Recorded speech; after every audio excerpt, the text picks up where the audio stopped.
आज हम कुछ चर्चा मन पर करेंगे। इस चर्चा को आगे बढ़ाने के लिए थोड़ा सा विजुअल फॉर्मेट भी यूज़ करेंगे। तो आपके सामने मेरे लेफ़्ट और राइट पे दो स्क्रीन दिख रही हैं आपको। उन स्क्रीन पर आपके लिए कुछ पढ़ने और कुछ देखने के लिए वस्तु रहेगी, ठीक है? So will begin with that. कोई भी आदमी भीड़ का हिस्सा नहीं होना चाहता। वैसे भीड़ के बगैर तुमको चैन भी नहीं आता। You do not want to follow the mad crowd. You have felt the need to know the deeper realities of life. कहीं न कहीं कभी न कभी हर इंसान ये सोचता है कि मौत क्या है, हम कहाँ से आए हैं, हम मर के कहाँ जाएंगे, जो मर चुके वो कहाँ गए, ईश्वर कौन है, कहाँ है। ये प्रश्न हर मनुष्य के जीवन में कभी न कभी जरूर उठता है। लेकिन जब उस प्रश्न का उत्तर सही नहीं मिलता है तो जल्दी ही वो ऐसे सवाल पूछने बंद कर देता है और बहुत जल्दी जो काम दूसरे लोग कर रहे हैं वही काम वो भी करने लग जाता है। और यहीं फिर आप न चाहते हुए उस भीड़ का हिस्सा हो जाते हो, जिस भीड़ का हिस्सा यूं आप होना नहीं चाहते थे। सोचिए, हजारों लाखों लोग किसी एक जगह हों और उसी में तुम हो, वो कैसी फीलिंग होगी? वो घबराहट, तकलीफ, आपकी कोई आइडेंटिटी नहीं रहती उसमें। और जब भीड़ अनियंत्रित हो जाती है तो वही भीड़ मॉब का फॉर्म, एक बहुत हिंसक भीड़ को अंग्रेजी में हम मॉब बोलते, वो मॉब हो जाती। और ऐसी भीड़ में हुई दुर्घटनाओं को देखकर, सुनकर बड़ी तकलीफ होती है। क्या हुआ होगा उन लोगों के साथ?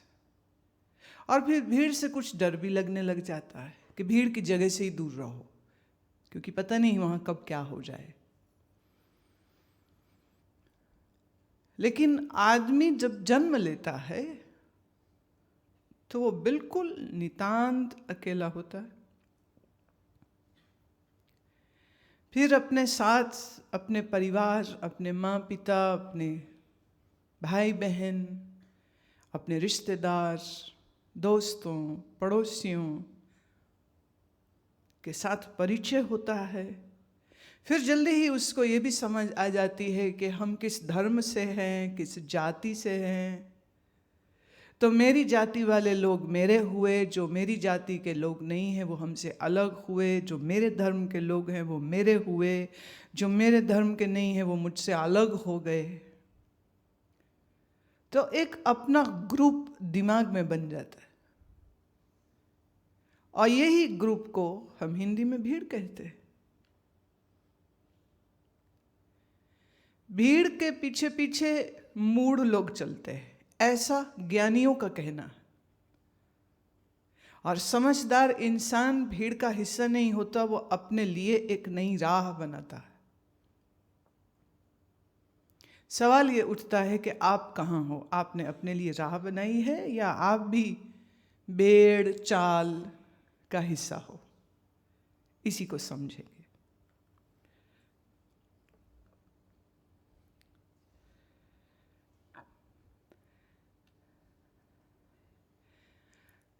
आपके पास जानकारी देने वाले बहुत किस्म के लोग हैं। जैसे हम स्क्रीन पे देखते हैं, doctors have in depth knowledge about body with X-ray, scan, test to detect diseases. But what about mind? शरीर के बारे में खोज खबर बहुत की गई। एक ब्लड टेस्ट से लेके, एक सीटी स्कैन से लेके, फुल बॉडी सीटी स्कैन से लेके, अभी अमेरिका में मुझे सुनने में आ रहा था एक नया टेस्ट आया है जिस टेस्ट के द्वारा वो ये बता देंगे कि आने वाले 10 सालों में आपको हार्ट डिजीज़ होगा या नहीं, ट्यूमर होगा या नहीं, कैंसर होगा या नहीं।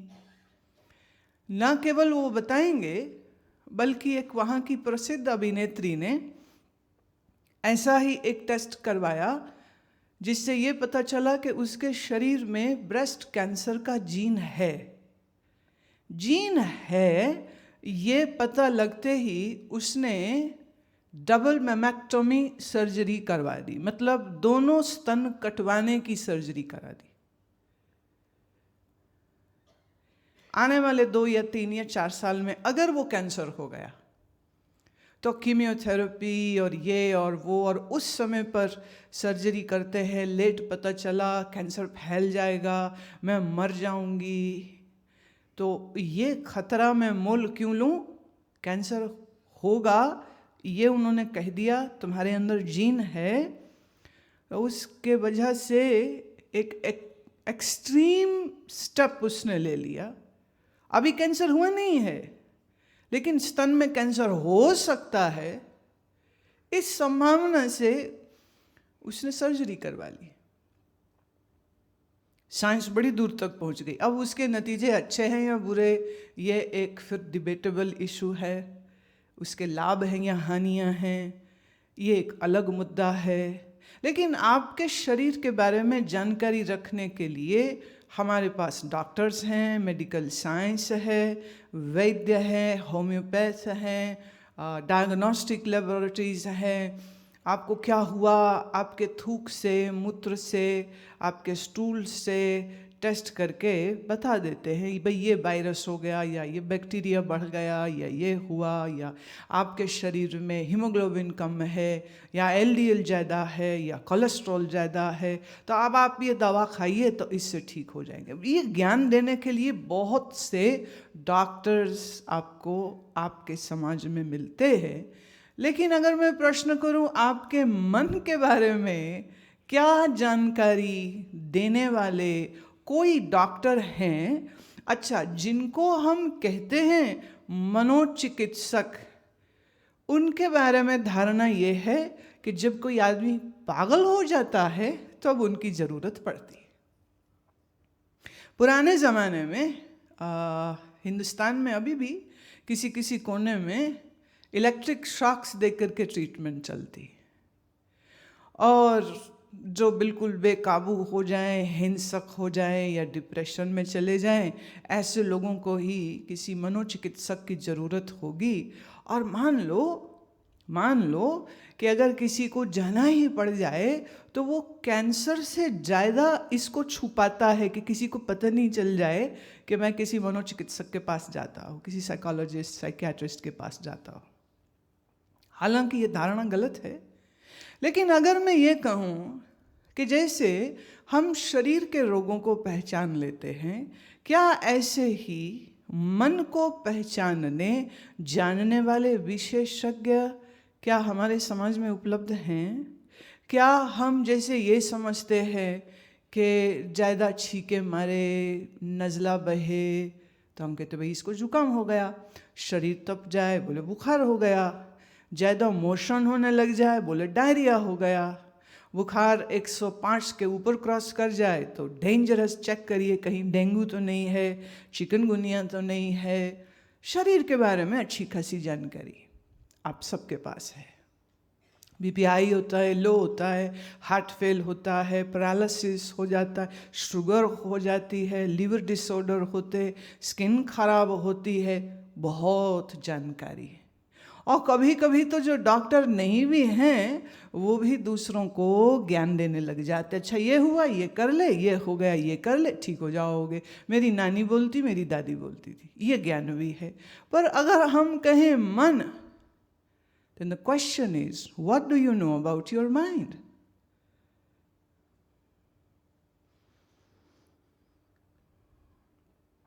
नेक्स्ट स्लाइड देखते हैं। अगर आपसे ये पूछा जाए कि आपके हाथ कहाँ हैं, मालूम? आँख कहाँ है मालूम? कान कहाँ है मालूम? हाँ ना, कुछ मुंडी तो हिलाओ। हाँ, डरे बैठे हो क्या? मारा किसी ने? खाना नहीं मिला? क्या हुआ? अभी इजी, हम कुछ समझने को बैठे, डराने नहीं बैठे हैं। बाहर एक्सटर्नल अंगों के बारे में तो जानकारी है। अच्छा, अगर मैं आपसे कहूँ आपका लीवर कहाँ है, तो शायद थोड़ी दिक्कत हो जाए। मैं आपसे कहूँ आपका दिल कहाँ है, वहाँ भी दिक्कत हो सकती। अगर मैं आपको पूछूँ आपके पेनक्रियास कहाँ हैं, now those who have a medical background would easily understand। और अगर मेडिकल की समझ नहीं है तो कहोगे पता नहीं कहाँ होता है। जैसे बहुत लोग कहते हैं औरतों का दिमाग उनके घुटनों में होता है, और वो ऐसे बोलते हैं जैसे वो देख चुके हैं, ऐसा मानते हैं कि उनकी जो दिमाग होती है, कई तो और उन्होंने और नीचे ले गए हैं, बोले नहीं, घुटने में भी नहीं, उनके टखने में होता है, इन देयर एंकल्स।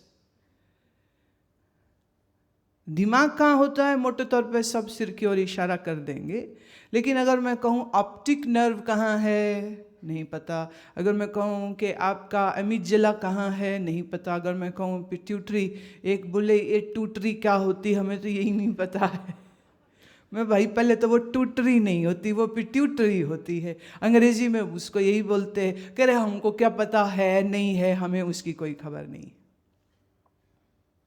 तो शरीर के बाहरी अंगों का तो ज्ञान है, लेकिन भीतर जो सिस्टम चलते हैं वो सिस्टम के विषय में ज्ञान थोड़ा और संकुचित है, लिमिटेड है।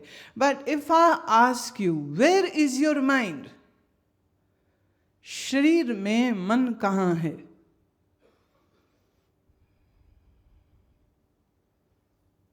अब ये कभी सोचा नहीं होगा, ये कभी विचार न किया होगा। जिंदगी में आपके जो भी कुछ अच्छा बुरा सुख दुख हो रहा है, क्या इसी मन की वजह से नहीं हो रहा है? धर्म अधर्म, पाप पुण्य, शुभ अशुभ, bad good, virtuous vices, all are happening via the mind, through the mind. But the question is, where is the mind?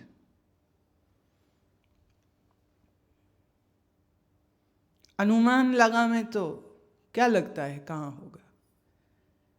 सिर में, दिल में, कहाँ? अब किसी का बाईपास सर्जरी हुआ हो, किसी कार्डियोलॉजिस्ट से पूछ लीजिए, उन्होंने तो दिल चीर के खोल के भी देखा है, दिल के किसी चेम्बर में मन नहीं मिला। हाँ, मन नहीं मिला। और ब्रेन सर्जरी करने वालों ने ब्रेन खोल के देखा है, वहां भी मन नहीं मिला। गुर्दे, स्प्लीन, आंतों में, वहां भी मन नहीं मिला। तो ये मन भाई साहब रहते कहाँ हैं?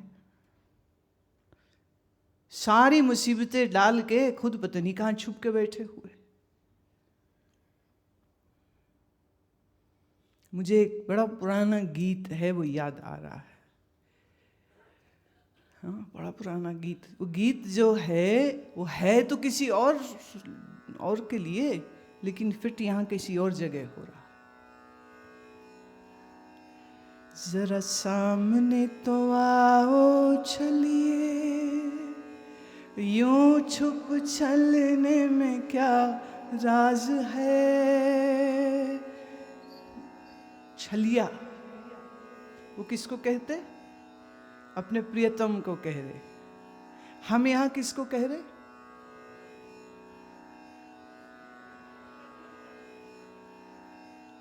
जरा सामने तो आओ चलिए, यूं छुप छलने में क्या राज है। इसके आगे हमारे लोगों ने अपना भजन बना लिया था, लाइनें बदल दी हम लोगों ने। यूं छुप ना सकोगे परमात्मा, मेरी आत्मा की ये आवाज है। पता नहीं वो ओरिजिनल क्या है, मालूम नहीं। मन छलिया है, गाना खत्म।